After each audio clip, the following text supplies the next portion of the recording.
Olá, meu nome é Kevin e eu estarei apresentando a prova 5 de condução transiente de calor da disciplina de transferência de calor 1. Bom, na questão 1 nós temos é, uma situação de um corpo sólido, a temperatura inicial, que é subitamente colocada em uma sala onde a temperatura do ar e as paredes são bastante largas, enfim. E assumindo que a temperatura no sólido é uniforme a todo instante, nós precisamos desenvolver a equação diferencial para a variação de temperatura com o tempo, considerando tanto a radiação quanto a convecção.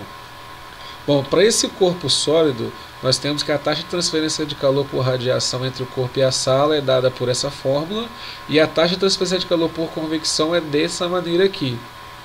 E a taxa de variação da energia térmica do sólido é dada por essa equação aqui.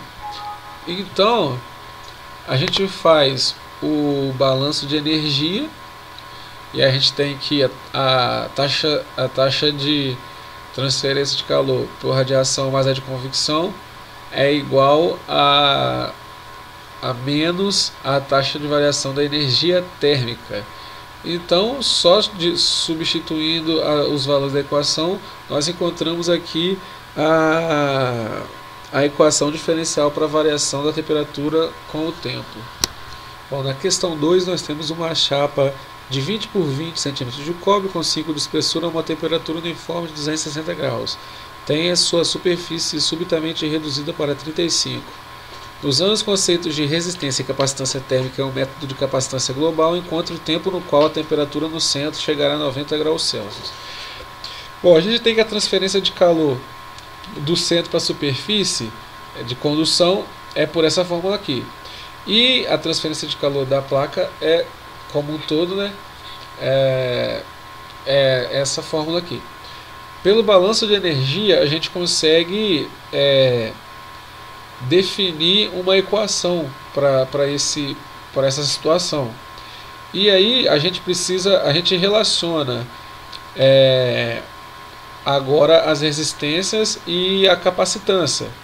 E aí a gente consegue descobrir a resistência térmica por essa fórmula aqui, e a gente substitui com os dados que a gente tem, a gente encontra o valor da resistência e o valor da capacitância térmica. E aí esses dois valores que a gente encontrou, a gente só substitui na equação que a gente obteve a partir do balanço de energia.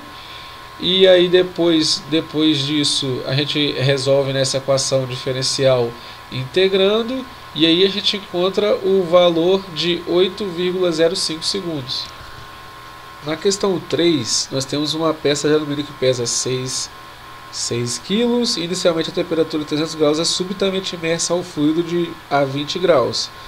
A gente considera ela essa peça uma esfera, a gente precisa de estimar o tempo requerido para o resfriamento do alumínio para 90 graus Celsius. Então nós temos os dados aqui e alguns dados que a gente retirou por tabela. A gente consegue encontrar o volume dessa esfera. Depois que a gente encontra o volume, a gente consegue encontrar o raio, e depois, com esse valor de raio, a gente consegue encontrar a área.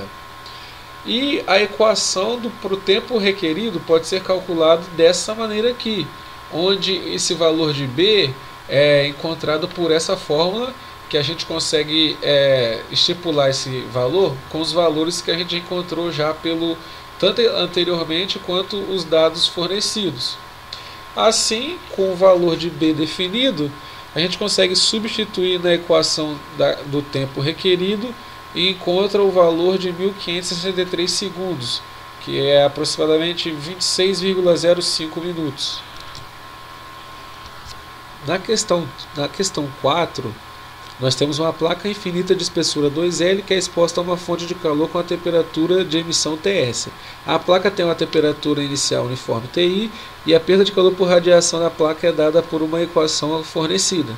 Considerando que a placa tenha perfil de distribuição de temperatura uniforme, derive a expressão para a temperatura da placa em função do tempo. Bom, a gente tem então que a perda de calor por radiação é dada por essa equação aqui. E aí a gente pode utilizar uma expressão para a variação da energia interna dessa maneira aqui. Então a gente iguala essas equações, e consegue rearranjar os termos e depois integrar, Fazendo todos esses passos, logo após a integral, a gente consegue encontrar uma expressão para a temperatura da placa em função do tempo. Tem esse resultado aqui. Na questão 5, nós temos que em um dia quente de verão, o asfalto de uma avenida atinge 50 graus Celsius. Suponha que as condições de chuva baixem a temperatura da superfície rapidamente a 10 graus. Quanto tempo levará para resfriar o concreto a 25 graus Celsius a uma profundidade de 5 centímetros da superfície? Então nós temos alguns dados e por tabela a difusividade é dada por esse valor aqui. Então a gente, pela equação 4.8 e a tabela A1, a gente utiliza essa equação aqui e substitui com os valores que a gente já tem do enunciado e encontra esse valor. E se a gente comparar com a tabela da função erro, a gente encontra esse valor aqui.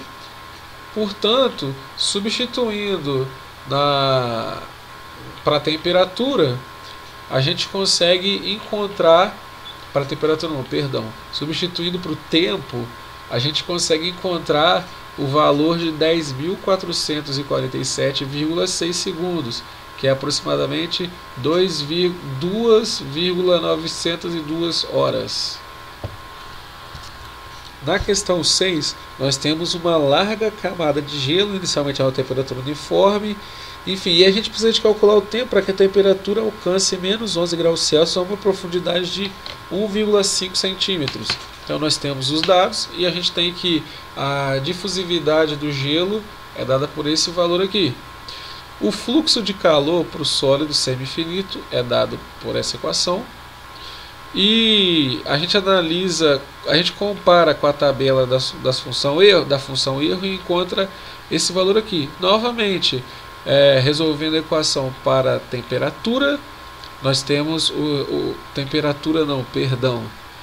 para o tempo, nós temos o valor de 173,9 segundos, que é igual a 2,94, perdão, corrigindo aqui, resolvendo para a temperatura, a gente encontra o valor de 2,94 horas. Aqui eu coloquei minuto, mas são horas. Perdão, professor, houve aqui uma confusão. Realmente são 2,94 minutos, né? Porque são 173 segundos. E na questão 7 nós temos um cubo de lado 4 cm feito de alumínio e a gente precisa de calcular o tempo necessário para que o cubo resfrie até 250 graus Celsius. Bom, nós temos aqui os dados fornecidos e a gente primeiro calcula o número de Biot. E a gente encontra esse valor aqui de 3,90 vezes 10 a menos 3. Como esse número de Biot é muito menor do que 0,1, a gente utiliza essa fórmula aqui, essa equação aqui, onde a gente encontra tanto ρ quanto C com esses valores aqui, e aí substituindo nessa equação a gente consegue encontrar o tempo de 114,17 segundos.